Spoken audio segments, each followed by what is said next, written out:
Elektrisko formulu jeb Formula E čempionāts notiek jau gadus 10, un savus spēkus tajā izmēģina visdažādākie autoražotāji no Porsche līdz Nissan.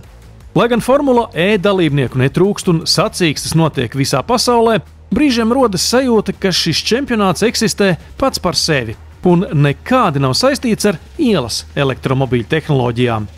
Tomēr Nissan Formula E komandas vadītājs Tomaso Volpe intervijā Autoziņā Londonā bija citās domās. Tehnoloģija un piedziņa ir tieši tāda pati – baterija, invertors, ātrumkārba un motors. Svarīgs ir veids, kā mēs uzbūvējam piedziņu, lai radītu idejas pamatprodukcijai un izmantotajiem materiāliem. Pat labam tie varbūt ir pārāk dārgi masu produktiem, taču nākotnē kļūs daudz pieejamāki. Tie jau būs izmēģināti Formula E un devuši zināmus efektivitātes rezultātus.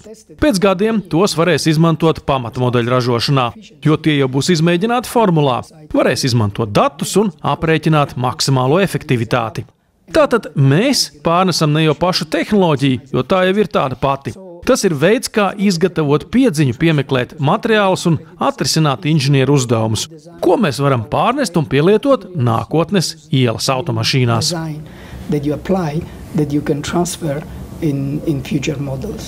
Labs Formula E un Nissan ielas elektromobīļu sinerģijas piemērs ir jaunākā modeļa Leaf.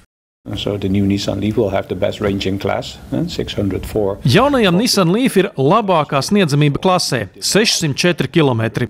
Tas panākts cenšoties ieviest pašu labāko motoru, un šeit iesaistīta arī Formula E. Mēs tiecamies pielietot šos sasniegumus plašākā automašīnu gammā, šogad sākot ar Nissan Leaf un jauno Nissan Micra. Nākamgad tiem pievienosies vēl citi elektromobīļi. Esam cieši apņēmušies turpināt pāreju uz elektromobilitāti dažādos Eiropas tirgos.